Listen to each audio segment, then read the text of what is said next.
Hello, welcome to the Gangrene UK podcast. I can only apologise, it's been a couple of weeks, but we've got a blockbuster show for you today. We're talking about the most glamorous position in all of sports, the Safety! quarterback room. We're going through the quarterbacks, more specifically the draft profiled quarterbacks that we've gone through. Now, we've broke this down into a list of 11 are due to be drafted. Now, on draft night, that could change, could be more, could be less. There's 11 due to be drafted, 17 projected UDFAs. It is 28 quarterbacks in total that are draft eligible, we think, at the moment. Could all change, always changes a little bit. But first of all, I'll start off by welcoming Ant. So, Ant, how are you today? I'm doing great, mate. Absolutely living my best life. Spot on. Getting all ready to fly out to the draft. Look at him, he's dead excited. Yeah. Hats all arrived. There we go. I'm ready to go now. Ready You to might go. be ready. You might be reading out one of these players' names. I am not a cap guy, I'm telling you. Hey, not that's good. That's good. But yeah, no, it's exciting at the minute, mate. Lots of obviously interesting things coming up on players, and yeah, it's one of those where it's a massive need for the Jets as quarterback. Of course. But the thing is that the fans will never agree on one. No. I mean, it's like you would have loved Dante Moore, and now I hope he doesn't get drafted and ends up in Canada. So yeah, I mean, there's going to be changes. There's going to be changes. Do not come for my Ducks quarterback. I'll accept nothing on that. All right. No, right. But here we are. Look, we're talking about the quarterbacks. Potentially, we could be talking about the player that you pick. Very much in range of the pick for the Jets, going the quarterback. There. So, I would imagine so. I would hope so. I would hope it's not first or second round, but we're going to have that conversation now. So, off air, we decided that we're not going to go in depth on Fernando Mendoza. Reason being, we kind of both agree that we probably wouldn't take him at 1. If we were at 1, we'd probably want to trade out of it. But also, the Jets are not going to be making this pick. Either the Raiders just take him, which I think is 99% locked in, or they trade back, but I think they'd probably trade with the Cardinals, just off the top of my head. I just think Arizona might move up. But realistically, we're just saying that the Raiders take Mendoza in this scenario. We don't need to go too in-depth into him because he's probably not an option for the Jets. No, I tend to agree. I mean, everything about him, he fits a lot of systems. He's got decent ability, but he's not on the table for us. So we can kind of just go, adios, Mr. Mendoza. That sounds like you are in a James Bond film, to be honest. Yeah, I just need like a cat in a spinny chair. So the first quarterback we're going to talk to is going to go to me because I'm going to be talking to you about Fernando Mendoza's second quarterback here on the board, Ty Simpson. Now, Ty Simpson, the Bama quarterback, 6'1", runs a okay 40 time, 4.8, reasonably athletic. He's look, we've all seen the clip. He's done the JTS, Jets. He's well up for being a Jets. He's dead excited. He wants to come into the room and all that sort of stuff. But let's not get too excited because we hold picks 2 and 16, of which Ty Simpson would love to be one of those 2. I, on the other hand, would not really love him to be one of those 2. Now, look, I do like Ty Simpson as a prospect. I think I would say that going, I think his NFL level, progressions are pretty good. We've had quarterbacks like Zach Wilson in the past that couldn't do that. just couldn't do it. I think he can put the ball into a tight window. I think if you've got a good slot receiver or you've got a tight end that works through the slot, I think he's quite good at that. Again, he's 4 years inside the same program. He dragged a Bama team kicking and screaming into the college playoffs because I don't think it was a good Bama team. And I think a lot of it was down to him. Now, and the fact that the selection committee got a bit biased. Well, right? It's a bit tricky. It's a bit tricky. I mean, look, I'm not here to talk about the college football selection committee. We'll be here for hours. But yeah, look, ultimately, he was a big reason why they got there on the field anyway. But look, my biggest issue with him is that he's started 15 career games. That just scares me. You can count on one hand how many quarterbacks have come into the NFL have only started that many college football games that have been a success. It is not many. I can tell you that.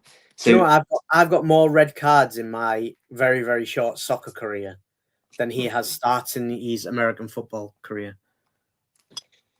You talk to a man that got sent off in a charity football match, mate. So we're all singing from the same hymn sheet here. But look, 2025, Ty Simpson is, he got 28 touchdowns and 5 picks.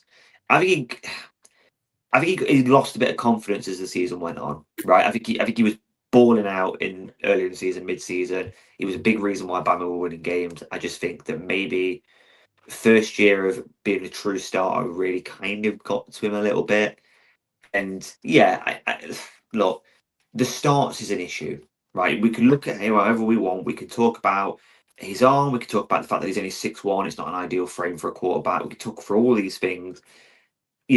Talk through the fact that a lot of people say he's just Brock Purdy or he's Bo Nix and all that sort of stuff. Key difference there, especially Bo Nix. Bo Nix played a lot of college football before coming to the NFL. Ty Simpson has a lot of talent. I do really like him as a talent, but I don't think you can take someone with such a small profile and a small sample size in the early rounds. If Ty Simpson was there in the 3rd round still and the Jets traded up for him, I wouldn't mind it. I'd get it. I think you're banking on the fact that he's a talented quarterback. But if we're talking 216, 33, 44, I can't. I just can't. I mean, do you know what, like, to kind of put it in for me, right? Would you pay him 52 million for his rookie contract? And the answer is probably no, right? And then you go down to our next picks. Would you pay him 21? I'm like, I could take that. Then we go to the next one of 12 mil. I'm like, I could probably pay him 12 and not be upset. But I think somebody will pay him before that. And it's not, obviously, the money thing on a rookie contract's nothing. But when you kind of look at it that much and go, does Ty Simpson's ability value him at 53 million for a 4-year plus a 5th option? I don't think it does. Not what we've got on his sample size. That's the key point, though. It might. But when you've got 15 games as a sample size, and I'm watching the film, and I can watch all of the film on you in a very quick amount of time and make this decision, that scares me too much. I would be a very cautious GM if I was in the NFL. But also the fact that the first 4 picks, we have so many holes in this team. I would go and take premium players in premium slots and then take a swing on a quarterback later on, right? That's probably where I'm at. And if Ty Simpson doesn't fit that bracket, we just don't draft Ty Simpson. That's just where I'm at with it. Harsh, maybe, but that's my gut instinct. Now, we'll move on because we've got quite a few quarterbacks to talk about here. Now, you're going to talk about someone that was probably projected QB1 going into 2025. Probably would have been taken in the 1st round if he had come out last year. Decided not to, and now we don't really know his projection. So, Garrett Nussmeier, you're going to talk us through. Yeah. Now, obviously, Ads, I am a bit of an LSU fan. I've seen Garrett play in person in Death Valley in 42 degrees. And do you know what, right? He's good. In times, he's very good. And his thing is, his accuracy is decent. He makes good decisions most of the time. Now, a lot of people are going to look at it and go, oh, yeah, well, his stats last year. So he only had like 1,927 last year with 12 TDs and 5 interceptions. But he also carried an injury, and a bad injury. And loads of people, like, it winds me up when people go, oh, yeah, but he played injured. That, to me, is the worst thing any player can ever do because they damage the team by being arrogant and having an ego. If you are injured and cannot give 110, don't go on the field because you're a hindrance. Yeah, I get you want to be the saviour, but you can't do it. Garrett Nussmeier couldn't do it, and he's damaged himself. I mean, at the minute, I believe that he's going in as a QB2 that could probably be a starter by year 2 in the right system. Now, he fits with what Frank Reich likes to do. I mean, his completion percentage last year was the best he's had in college. Yet, his interceptions were the highest. The second highest he's had, because 2024, but he had a lot better season. Now, if he comes out last year, he would have been in this league. He would have done well. I think it was a mistake to go back. I think, similar to what we said off air about Dante, I don't foresee him coming out as early as what he would have if he'd came out this year. The same as Trinidad Chambliss. I think with Garrett Nussmeier, the one kind of concern that I have is he is, like I say, good across his arm confidence and his anticipation. He doesn't make bad decisions. Like, he's disciplined. He's decent in play action. His ball security scares me a little bit. Like, he takes a hit, that ball can come out. Like, I feel... Would I be upset? At 2, yes, 100%. I may burn the draft stadium down. I'm not going to lie. 16, I will probably do it again. Shoes will be coming off and being thrown. Not my new shoes, just regular shoes. Sure. Taking him later on, like where he's kind of predicted, which I think most people would agree that he's probably third round, maybe like early 100s, 110, 112, something like that. So there is something there, like that he could be there. Like, I find it really hard to say I don't want him, because I've seen him play when he was playing well. Like 2024, he put that up 4,000 yards, 29 TDs, and 12 interceptions, a rating of 145. Like, he was sound. Like, he wasn't Joe Burrow at LSU, but let's face it, that's who he's going to be put against when you play for LSU now. Like, he comes from a family with presence in the league. His dad's like an OC at the Saints, I believe. Like, everything about Garrett Nussmeier says he will do well in this league. Will he do well on the Jets?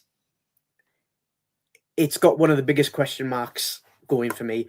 I have him roughly as my like QB3, but equally he could be QB7.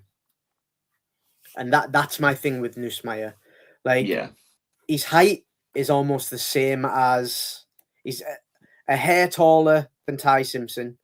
He's lighter than Ty Simpson. Their arms are the same length, pretty much. Their hand size, like a fingernail shorter. And the wingspan's a little bit shorter. Like, they're almost the same build. They're almost the same size. I think their 40s were about the same. They weren't anything to write home about, but they weren't bad. Like, that is a solid assessment of Garrett Nussmeier. He's not bad. He's good. But I don't know if he's got much more to give past being just good in the league. For me, my largest issue, again, I think reasonably high floor, for sure. My issue with him is I really think he struggles to go through his progressions. And with how much college football he's played, that really does concern me at this point. That needs to be better. Like, I love some of the pro comps on him, because the one that I thought when I watched him is very Case Keenum. Like, I could put him in for 5 games a season at split points, and he'd be all right. And we might not lose a game, but he won't win me a game. Game manager, potentially, at the NFL level. He'll go in and he won't make terrible mistakes, but he's not going to make a play that makes a highlight reel on ESPN or whatever. Yeah. I mean, what worst case scenario is like, I don't know, just to throw someone out there, Gardner Minshew. Which actually, to be fair, that's not worst case scenario. That's fine. I mean, if he was Gardner Minshew, you'd be all right with it, wouldn't you? But in like best case scenario, like very best, he's someone like Brock Purdy, Tony Romo, sort of thing.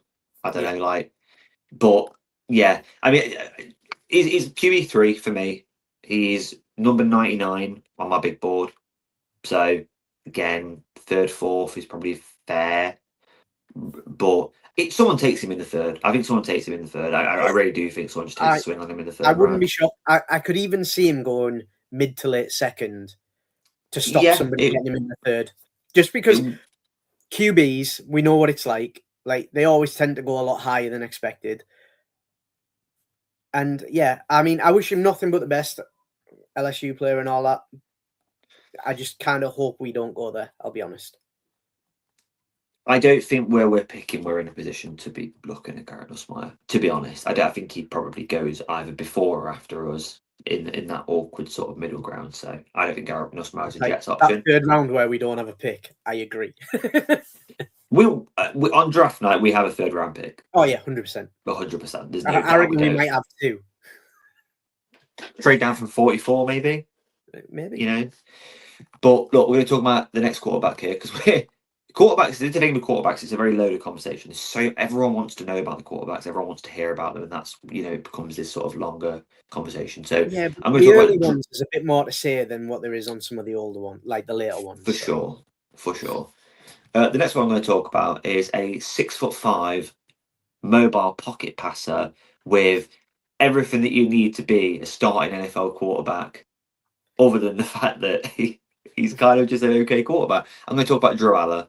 Now, Drew Aller is very interesting because he is somebody that Jets fans genuinely mocked in the first round last year. Right?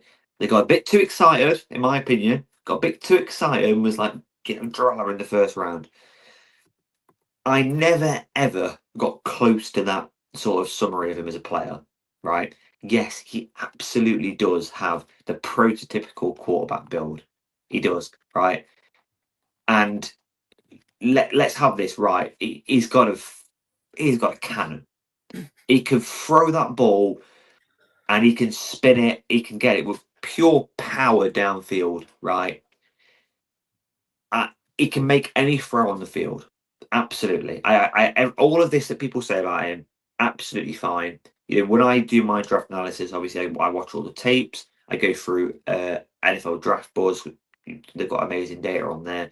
The tape that I watched was recommended by them, was West Virginia 2024, right? If you want to watch tape on Drew Aller, go and watch that game because that is one of his best games, and it shows you why scouts loved him throughout this process, throughout 2024's process. Now, that's the positive. The negative is that he was injured this last year, and he was playing okay, I think it's fair to say, before he got injured, but okay is probably where I'm going to give him. I wouldn't give him more than that. And I mean, I like him, and I do want to like him, but again, the 2025 somewhat regression because he was injured, his footwork being a cause for concern. And again, I know I talk about processing a lot, but the reason I talk about processing is because we took Zach Wilson at 2, who could not process the field. It is a problem. It is hard to coach. It is really hard to coach. If you've not got it in here, it doesn't matter what physical specimen you are. It doesn't matter how far you can throw a ball. If it's not in between the ears, you're going to struggle to be an NFL quarterback. So I talk about processing a lot because it's so important. It could not be more important. I promise all of you of that. Right? Rant over there. But Drew Aller is a good choice because I think he probably goes in the 4th or 5th round. If you read out Drew Aller with your pick, I'd be really happy with that because I think you've got a player who has all of the tools to be an NFL quarterback. I think Frank Reich will probably love him because he's kind of mobile, but he is better at being a pocket passer. He runs a 4.9. He's not that agile. I wouldn't say he's termed mobile pocket passer, but for me, he's a pocket passer. So he fits the Jets. I think he does fit the Jets. I really do. He thrived with Tyler Warren for Penn State, and I think that Mason Taylor can give you that. Can be a reliable tight end option. He's going to have Garrett Wilson. He's going to have AD Mitchell. He's going to have, whoever we draft at 16, and I've got everything crossed that it's Makai Lemon. But the hesitancy is just, I just really, really don't want him to be another, like, I'm not going to say Christian Hackenberg because I think it's really lazy because it's just Penn State quarterback and that's the only reason people make the comp. But I've just got a feeling he's not going to be the guy. But in the 4th or 5th round, he doesn't have to be. It's a dart throw. Where are you on him? Because it's difficult, isn't it? He's Daniel Jones. I don't think that's that bad. No, really? That's what I'm saying. I don't think that's that bad. Like if you ask some Giants fans, Daniel Jones would be, oh my God, what would you do that to your team for? But then you ask some, like, obviously Colt fans, they're going to be like, Daniel Jones is better than most that we've had since Andrew Luck. And I think that is kind of where we're at with Drew Aller is when we're talking Drew Aller coming in the 3rd or 4th rounds or whenever he would go, he is sitting for at least 2 years to learn an NFL offense because, like you said, for sure, his processing speed, if it ain't the first throw or a long ball because he's got a cannon, it's probably not going to work. This is what it is. That's what it is. That's the problem, isn't it? Like there's no 2nd and 3rd read. It is no first read or Hail Mary, and the middle bit might come, but it's going to be harder. So yeah, I can get behind that one, mate. 100%. I don't want to call his name out though. No, I mean, I kind of see a Joe Flacco comp, right? Like, again, I don't think that that's terrible at all. Joe Flacco won a Super Bowl. Yeah, he's got his limitations, of course, but I don't think it's bad. And then you've got maybe like your more recent examples like Joe Milton, because Joe Milton was exactly this. Came out with just, I have a cannon of an arm and I will show you how good it is. Kind of a bit Will Levis as well in that sense. Yeah, like, I mean, just one of those. If Drew Aller could move a bit better, you could argue that he had Josh Allen potential. I hate that comp though. I've seen a lot of people have made that comp as well. But it's already. Just because of the arm power and the fact that when Josh first came into the league, you've got to think everybody said Josh Allen had poor progression. But he also had the fact that his shoulders are 9 foot wide and he can run like a tank. Like it's like Derrick Henry with like Cam Newton's arm. So yeah, I mean, I think Drew Aller is that pick. We can kind of probably put him to bed and be like, let's hope that it falls the other way. Yeah. He's like, I think he's very interesting at the very least. At the right point, I wouldn't be upset, but I don't want to reach for Drew Aller because I feel like we need to get a QB. Don't want to do that at all. No. If the conversation's trading up into the 3rd round or something like that, no, end that conversation straight away. There's other players further down that I won't be reaching for that are going to give me the exact same development. Well, I have one that I'm talking about in a bit that I love, and I think he's a 6th round, 7th round quarterback that you can throw the dice on. But look, you are up next because you are talking about the quarterback that I think will be the quarterback the Jets pick. I'm putting it out there. I think you could very well be reading his name out, and that's Carson Beck. Yeah. So the floor is yours. I'm going to be honest with you, mate, right? I don't like quarterbacks. You are very well aware. Everybody who knows anything about Cam Green UK knows. I do not rate quarterbacks, especially when they get hype. Like Mendoza, too much hype. He's never going to live up to it. Carson Beck, when I did my Jets triangle on the team in September last year, Carson Beck came out with fireworks because he's everything that the Jets coaching staff at that time wanted.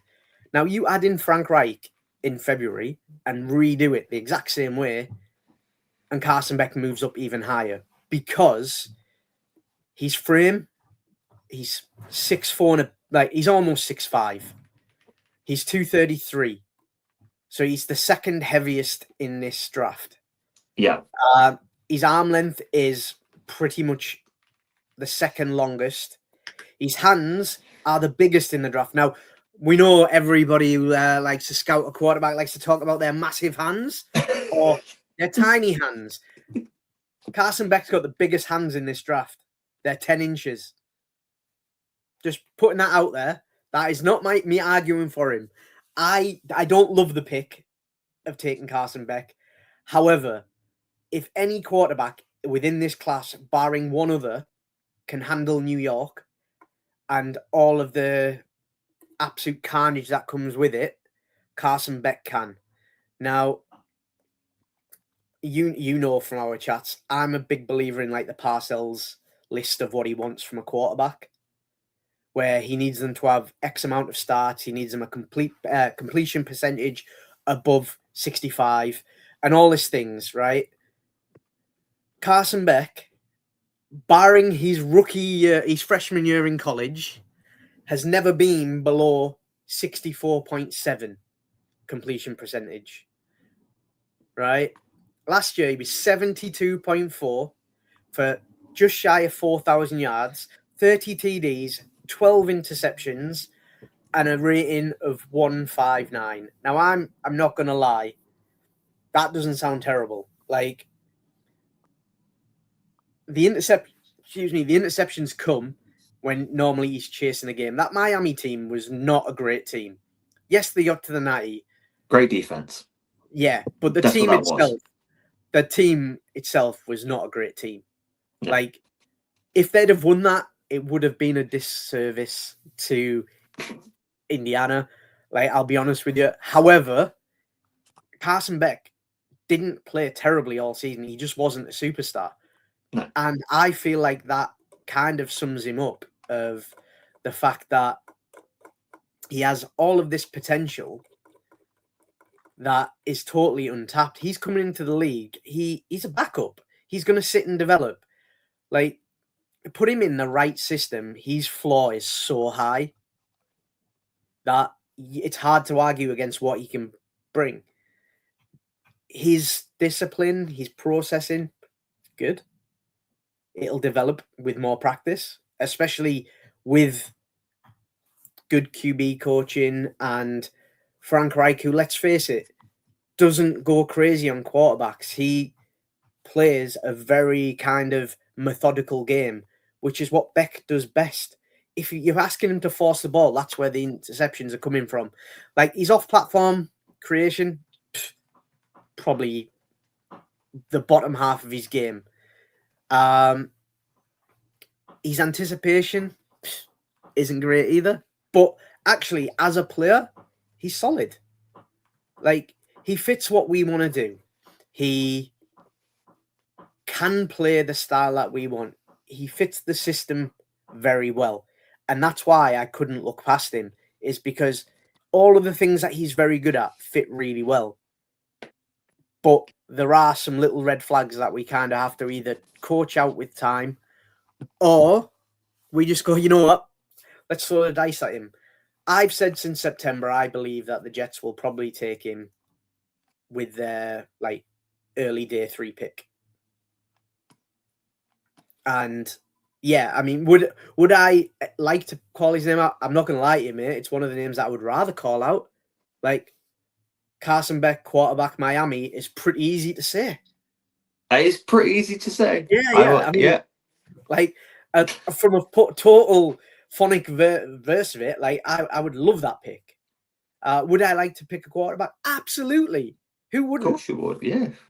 Like, at least I know they're going to be there for 4 years, pretty much. I mean, might not be there after that. Is it Carson Beck?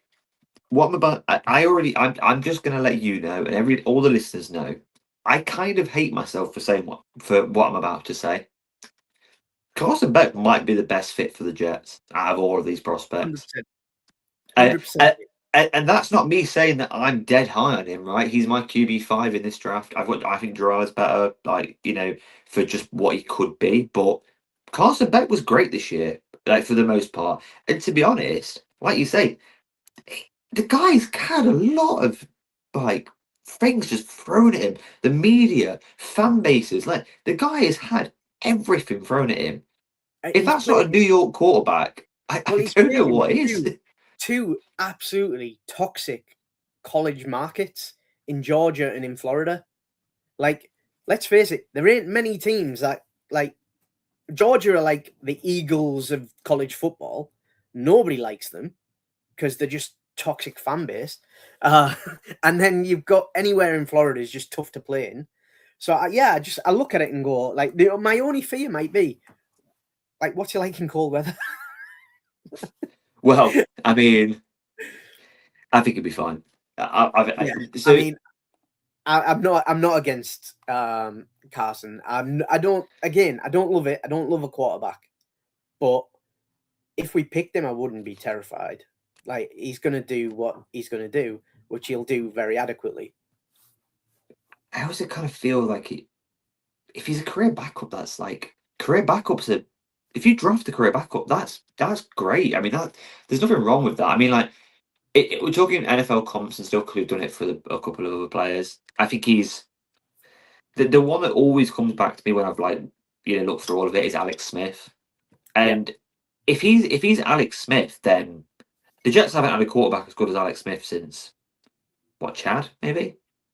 Because I think Alex Smith was better than Mark Sanchez. Season-ending injury. Yeah, I mean, It's, we're all good. It fit right in. It was career-ending injuries for both of them. Like, no, I like that comp. I went on my list there to look at it, and I can agree with that. Yeah.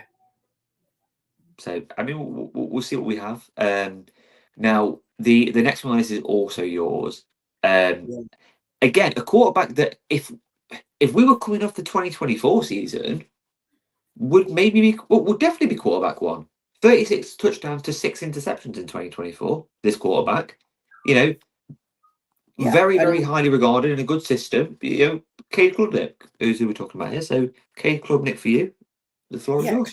Cade Klubnik is one of those where I just think when the way we've talked about all the others with fits and how they kind of sit within what they've done at college, Cade from 2024 in, let's face it, an underperforming Clemson Tigers team. They've been distinctly average for the better part of 5 years now. And everything he does, much like Beck, is adequate to good. He's not a superstar in any level of the word.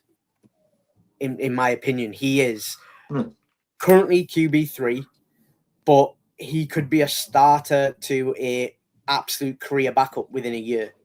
Now, that's a bit different to some of the others where they might need a couple of years to get ready to it, because everything he does, like his accuracy, his play action, his leadership and toughness is all there. His processing is that thing again of he's a little bit first read, something wild. There's a bit of middle ground missing for me. Yeah. But when I come to kind of like Klubnik as an overall, it's one of those where I think I have him slightly ahead of Beck. And it is slightly ahead of Beck, but mainly because where he's shown flashes through college, the flashes have been better than some of Beck's highlights. Like, he's very good. He's got like great rhythm. He moves really well in the pocket. He can throw defenses off with looks. The big thing is we have to manage him so much more than what we do Carson Beck. Like, Carson Beck can come in and sit and he will learn. We'll develop him an easy way.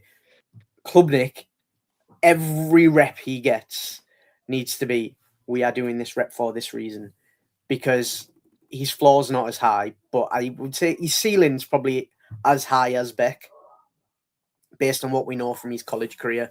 He's one less year in college. His ratings over the last 2 years are decent. His completion percentage is a bit lower and his yardage is lower. But like you said, 36 TDs and 6, and then 16 last year with 6. Like, yeah, I don't hate him as a player. I don't love him. I don't think he fits the Jets as well schematically as Beck. No. But I think the ability that he's got he's got a little bit more mobility, I would say. He can distribute the ball a little bit better with what Reich might want to do. But I think the more I've kind of went through both of them there, it's very hard to split either. I'll be honest with you. I kind of say Klubnik, like I say, is coming in a little bit higher for me, but I wouldn't. I would be more upset taking Klubnik earlier than Beck, if that makes sense. Yeah. Because I personally think we might have to reach for Klubnik. If we want to take him at that point, it would be a reach, where Beck, I think, will fall to us. Yeah. If that makes sense. I mean, I know what I mean in my head. So I think Klubnik's probably going a bit under the radar. I think you look at what he's good at. RPO, screen passes, really good, right? Really, really good at that.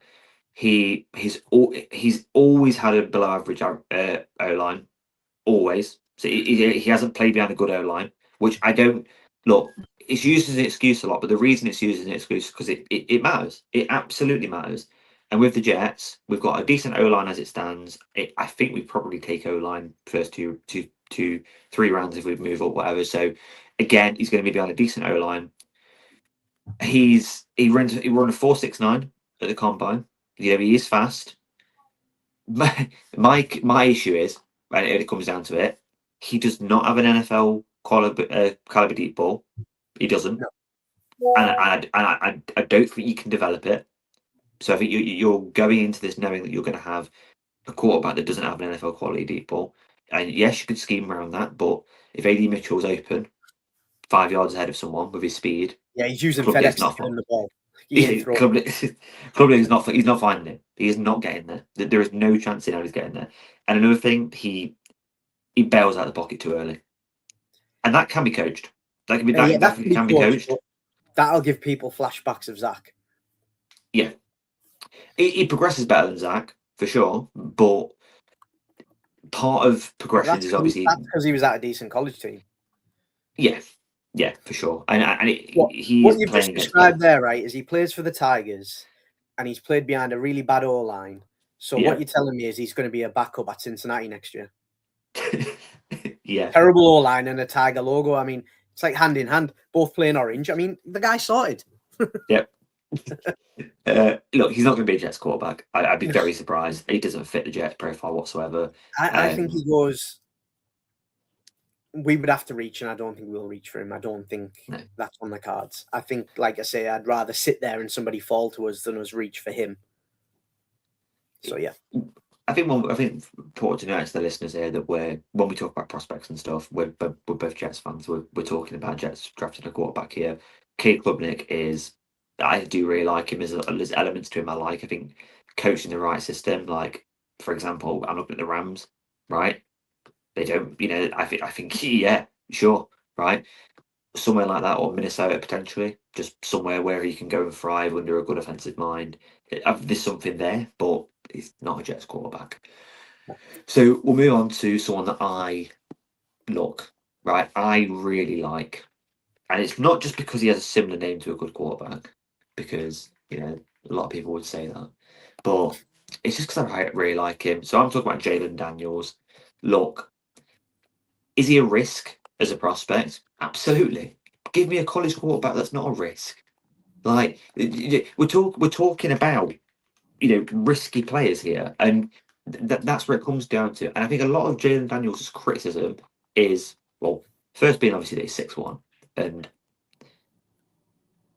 it's fair to say that the measurements for Jalen Daniels being 6'1" are disputed by a few, right? But I do have him as my QB7 because I do genuinely quite like him as a prospect. Like he is fast, right? Again, we're talking, good on his feet. Well, he's 4.65, so he's fast. He's got a decent deep ball. Like I say, he's a good scrambler. But if we're sort of going to what the negative, everyone that knows football can understand what the negative is going to be here, right?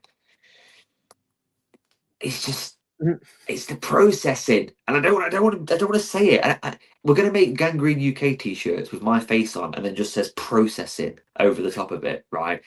But it's just he's played in college football for so long, and he still struggles with it, It's and like, that it just scares me so much. And like, yes, he's really fast. Yes, he's a really good athlete, but again, he doesn't climb the pocket very well. His ball security is really not great, and he is undersized, and he does just run in the too much. fields. But he's not as fast as just. He isn't as good as Justin Fields with his feet. And I know I started this by saying I really like him, so now everyone's going to be like, "Well, I thought you really liked him." The reason I really like him was because I think he's quite similar to Jordan Travis. And Jordan Travis was someone that I was really excited about Yep. when Jets drafted him. Yeah, So I can see that too. But yeah, I think I like Jordan more.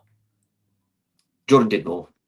He did Yeah. more, and his And interceptions were better. And like we're talk when we're talking here, right? Jalen Daniels probably goes in the sixth round, probably like seventh yeah, I round, mean, maybe. there's a chance that he does like a late rounder, a bit like Shador. Like he falls around and everyone's like, I can't believe this guy's not being picked because he's good enough to be picked. I think Like he's good enough to be picked. Yes. if he goes to undrafted, there will be 10 to 15 teams fighting to sign him. He will get drafted to stop that bidding war. Simple enough. And I think I that's don't think because there's much more in him, but that's what I think would happen. he's a modern day quarterback, isn't he? Like he's a modern day quarterback, and that's a good way to describe him. Like, but he's just Yeah, too limited. yes and no, right? Yes, he is. But when we talk modern, we kind of go Lamar Jackson. Yeah, He's not even Lamar Jackson's shadow at the minute. he can't throw well enough to be considered Lamar Jackson. So Yeah. I mean, So, again, I'll go through. I can go through stats. I mean, whenever I'm looking up here, if you're watching on YouTube, by the way, that's where I'm looking. I've got all my stats and all my information up here. 22 touchdowns, 7 interceptions, QBR 68.7. Just distinctly average quarterback play. I think that's probably the best way to describe him. Yeah, I mean, he's probably just Jordan Travis. That is probably the best comp. That's the comp that I've seen the most of. Maybe Dorian Thompson Robinson again, but I'm not talking good comps here, right? I'm not like whenever someone can run, we always go, oh, he's Jalen Hurts or he's Lamar Jackson or he's he's this. None of them, none of the above, none of the above, right? Fast could be used in certain situations. Much worse version of Jalen Milroe. Let's probably just move on from there. yeah. You're next, and yours is actually not that dissimilar to this, other than the fact that he had an amazing combine and made everyone think that he could go really early. He still won't, but I'll give you Taylor Green. Yeah, I mean, I didn't know where you were going there because I've got like I think 2 or 3 written down left, and I was like, The minute you went it, like that's what it is, isn't it? He's this year's combine story, like a 4.36 from a QB. It's mental, isn't it? Like what? He's 6'5", nearly 6'8", 6'6", 227 pounds, and he's nearly got 10-inch hands. he's 1/8 short, and his wingspan is nearly 7 centimeters bigger than most of the others. The guy is an athletic freak of a specimen. Yeah. His 10-yard split, his 10-yard was 1.55, which isn't as fast as others, but the 40 is huge. His vert was 43.5 and his broad was 11.2. I mean, It's I'm only going ridiculous. through those combines just to kind of put it into context for people. That's what we're talking about when we talk about what he did at the combine. Like, he showed that QBs can put up wide receiver numbers because some of those numbers are wide receivers. Now, he's processing, developing. Like, year on year at college, he has got a little bit better, I would say. Yeah. Like, technically his completion went down like tiny this year, but everything like on the lines that you want is his TDs 15 in 24, 19 in 25. His yardage is small again. Like we got 3001 and 2007 respectively. Like everything about him is about development. I'm sitting this guy. We got to manage him very much like Klubnik. In my opinion, in the league, he's a package quarterback. He's a bit like Taysom Hill. Yeah. But without him being a blocking tight end, he's probably more a package QB where you could throw off to him and he can throw it, or vice versa. He's going to line up and throw. There's lots of ways that you could package him in. That's the thing for me. I don't think that fits what Frank Reich would want to do. But in the league, I think he's got potential to be a very exciting option for a very wild team that might want to do something a bit crazy. I wouldn't be shocked with the Saints taking him, Detroit taking him, or even the Broncos taking him. I think he's that type of player. I think he will grow into a dual threat. I don't think it'll be a starting dual threat. I'll be honest. I think you've got the perfect comp right out there, and Bleacher Report have made it. A lot of people have made it. It's so simple. It's Terrell Pryor. That is exactly who he is, right? But I will say this: he is one of the best athletes at the position at the combine of all time. 100%. You're talking like top 100, like the top percentile of athletes when it comes to the position.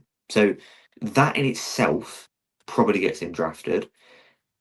If he's an NFL tight end or wide receiver, he has got a really, really good athletic frame for it. If he's a quarterback,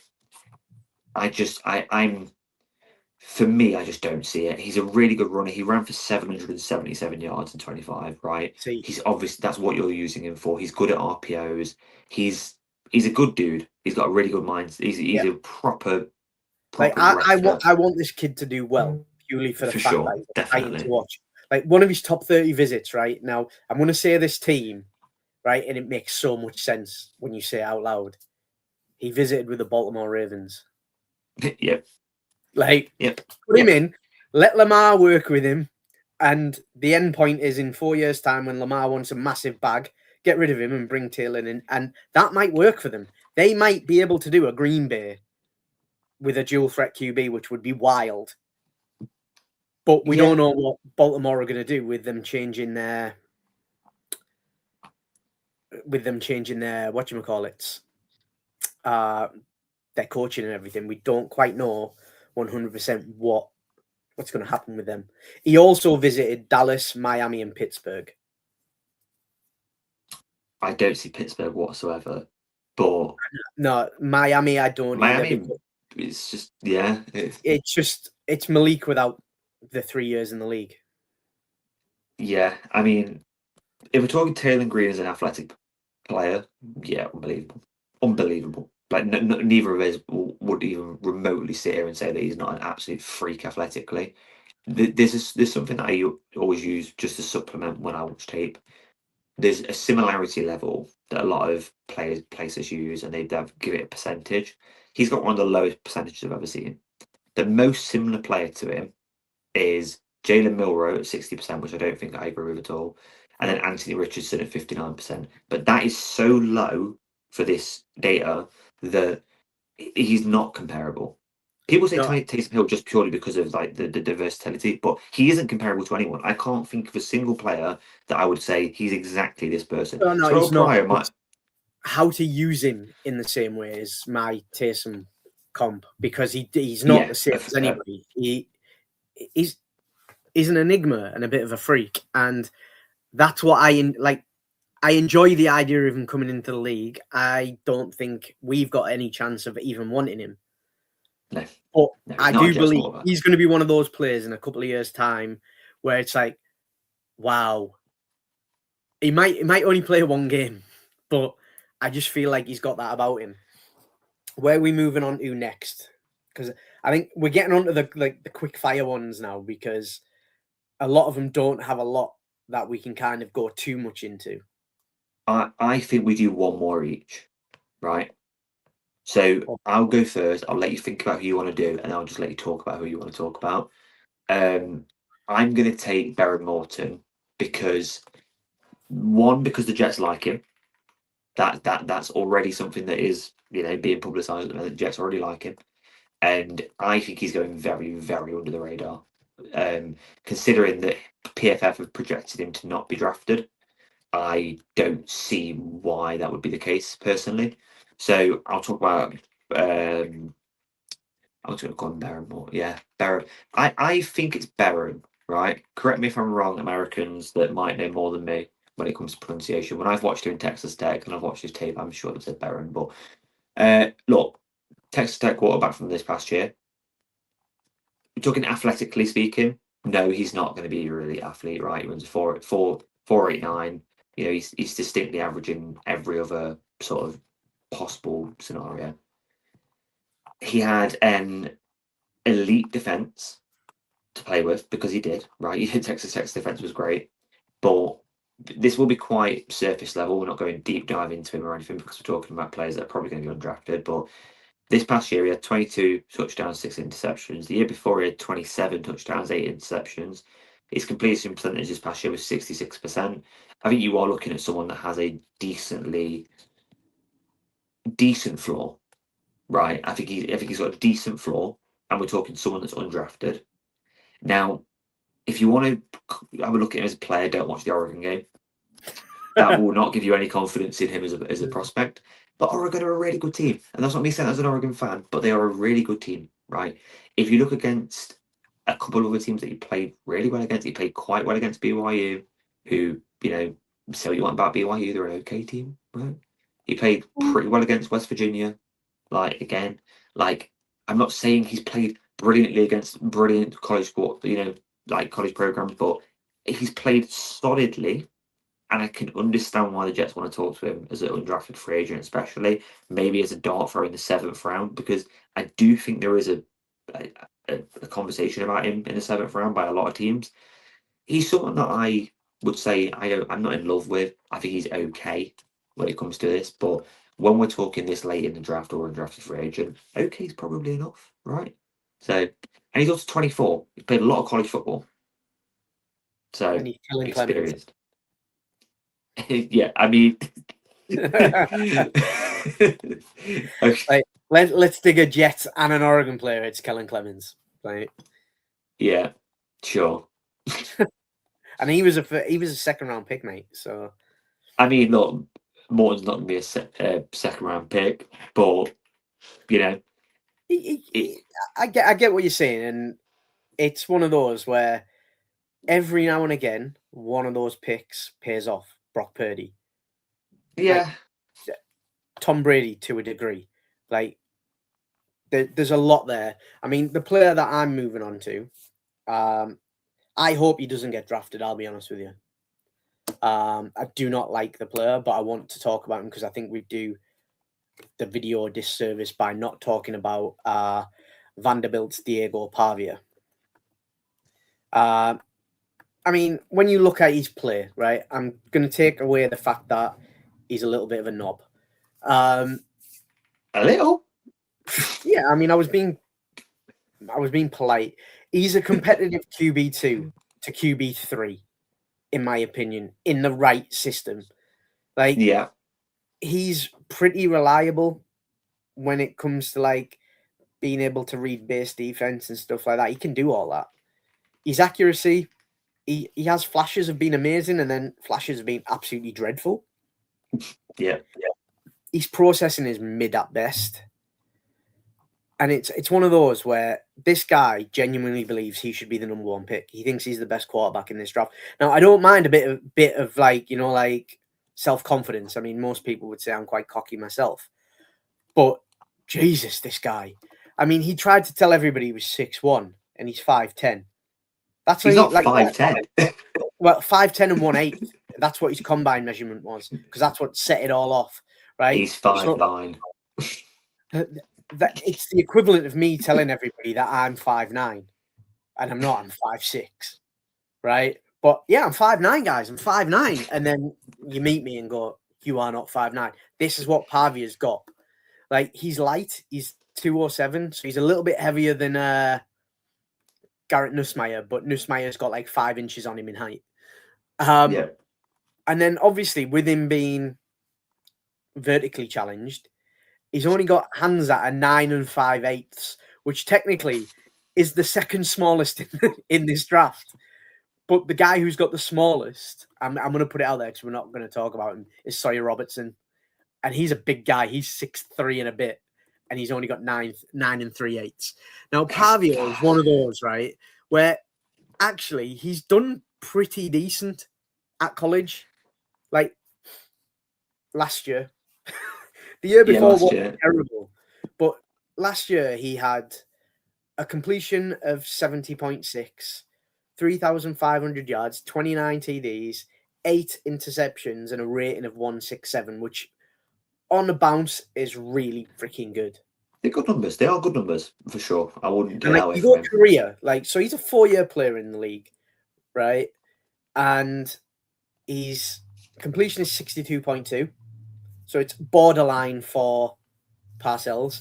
He's played the games. He's got 10,200 yards, 88 TDs, and around about 25 interceptions with a rating of 151, which is also his favorite alcohol. Just putting it out there. On the system, it's got him. He's like, his comps are Dylan Gabriel and Kyler Murray, just on like, combine and kind of like statistic that way. Yeah. Now, I just, like I say, that guy in New York, I think he'd be dead within a month. Yep. Like, he comes to New York, he's arrested for cocaine and hookers within a month. Probably. We could draft him on Saturday, right? I arrive in New York Sunday night. He will be arrested Monday morning. Like, I just look. I don't see anybody taking a risk on him. However, I did think that Shedeur had kind of an ego as well. So people will take a risk on him, but I don't see the Jets doing it. I mean, technically he's pretty slow, like 4.6 40, which not like, don't get me wrong, he's 10 times faster than me. And his broad jumps and everything were all right, but sorry, I've just give you the wrong number there. He's 40 was at Vanderbilt, wasn't it? So I don't have that one. But it wasn't, I know it wasn't fast and it wasn't slow. It was distinctly average, like 4.83. Yeah, it's everything about this guy I just don't love. Until he sits and talks football. And then I'm like, yeah, he knows what he's talking about. He breaks it down so well. He does. Why are you such a dick? Because if he wasn't, he'd be all right. I mean, look. If you looked at his stats, if I gave you his stats, right? If I gave you his stats and I didn't tell you who I was talking about, and I didn't tell you his height and all that sort of stuff, you'd go first, second round. Stats, right? He also had 10 rushing touchdowns, by the way, this past year, and with 862 rushing yards. Let's not pretend like he's not like a genuinely good option. No, not right. But but he is 5. So Draft Buzz have him at 5'10", but if you go dig a bit deeper, right? He's listed as 5'9" and 7/8 at the Senior Bowl. Yeah, I've got him at 5'10" and 1/8. He just is not going to be an NFL quarterback. He can't be. He's too small, and it does matter. Like, if he was 6'3" or 6'4", I genuinely think he's a second-round quarterback. I think there's a conversation that he might even be a second-round quarterback. And if he was that tall, right, he wouldn't have the Napoleon complex, so he wouldn't be a dick. So then actually we'd probably be having a very different conversation about him. Look, if we're talking about short quarterbacks as well, can you give me one name that's not Drew Brees? Because everyone wants to come to me Drew Brees, who was 6 foot, by the way, right? other than Drew Brees, how many short quarterbacks have worked in the NFL? I mean, the only one I can think of, but I don't even know how tall he is Kyler. I think Kyler's taller than. I will quickly Google this. And even then, I mean, I love me. I love Kyler Murray, right? I wouldn't say a bad word about him. I love the guy, right? But he will ball out with Minnesota. By the way, I'm 100% telling you that. So Kyler is okay. Kyler is your comp then, because Kyler is 5'9". So And if I he's think Kyler, athletically, fine. Kyler's got a bit more about him. Like Best case scenario for Diego Pavia, best case scenario is that he's someone like Kyler, someone like Tyrod, because again, Tyrod's not overly tall either, and Tyrod's been a genuinely good solid backup in the league, right? That's probably what you're looking at and saying that's your best case scenario for Pavia. But your worst case scenario is Canada, like, do you know what I mean? Not an NFL player. I don't think a year in Canada would do him badly. No, probably not. He might be he might be a career backup, and if he's a career backup, that's probably that for me is his ceiling, right? Career backup. However, there is a very small chance, and I'm going to put this out there to Diego Pavia, right? Who definitely listens to this podcast, right? So when you listen to this, Diego, right? One, if you want to come and talk to us, you can. Two, if you want to go into a quarterback room and say, do you know what? Fuck you, fuck you, fuck you. I'm the guy, right? I'm Diego Pavia. I'm better than you as a quarterback. And I'm going to come in here, I'm going to work my arse off, and I'm going to prove to you how good I am. If he comes in day one, does that in the right system, who knows, right? His stats are good. His stats are good. So I do think that that's worth hanging on to. But he's got to be in the perfect system. He's got to be in a McVay or a Shanahan or a Kevin O'Connell. He's got to be in one of those systems, right? He has to be. Because if he's not, if he came to the Jets, he cannot be a success. He cannot be a success. That's my thing. Like when I see players, and obviously we were talking about it off air with the Manziel kind of the attitude. The one where I look at and go, it could have went so differently, was Travis Kelce. Obviously, he came out of college, and the story goes that Andy Reid phoned his brother and was like, "Who am I getting?" If Diego Pavia can come into the league and shake off this arrogant little Tennessee wannabe and actually put in work and effort, he has the chance to do something in this league. But I haven't seen anything that could make me think that that's what he can do. I almost want him to be a success, right? Which I know a lot of people say, oh, he's really unlikable. Okay,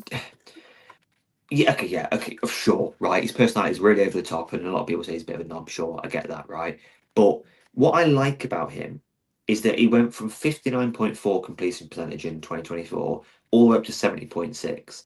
That should show anyone that he can be coached. If you've got a character assessment of him and you think, oh, he's this, he's that, you won't listen to him. That to me says he's coachable. Instantly, that means he's coachable. Because if you can improve so much in 1 year, you are coachable. Yeah. So that's my positive to him. And I do genuinely hope that he's a success at the next level. But if he's a career backup, I think that's a success for him. I think he wouldn't say this to anyone other than in his own head, but that's success. But look, we have genuinely got probably another 13, 14 quarterbacks we could talk about, but we'd be sat here for 2 or 3 hours, and we're not going to do that. So I think we've covered the key guys there, mate. So with in the fourth round, you're reading out Sawyer Robertson's name, and we didn't talk about him. But if that happens, it happens. With those little hands. Yeah, tiny hand Sawyer. No, I think it'll be Carson Beck. I'll be honest with you, mate. I agree. I think he's Frank Wright. He's a Frank Wright guy.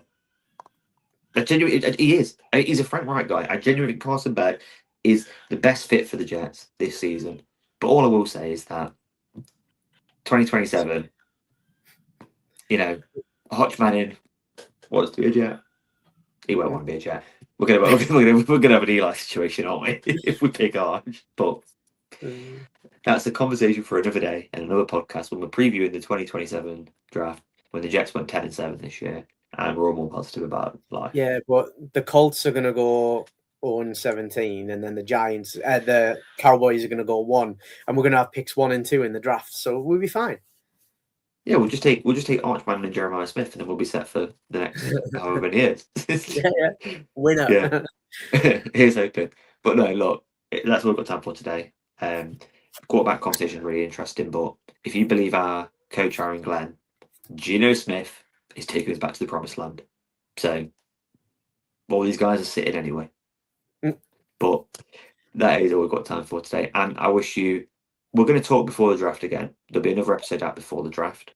We'll do a bit of more of a breakdown pick by pick where we think we need to be. We're going to talk about position groups, what the Jets need. So we're going to do a full draft breakdown that will come out just before the draft. It may not be with Ant because Ant's a very busy guy at the minute, but we'll see what we can get, who we can get. But we're going to get that to you. But this is your quarterback one. This is very long, but we're talking about quarterbacks. And have you got any final words before we leave our listeners today? No, I just keep an eye on everything. We've got some exciting stuff coming out. So, yeah, very, very excited. Always good to chat, Ad. And, yeah, I'll speak to you all soon. Catch you in a bit, guys.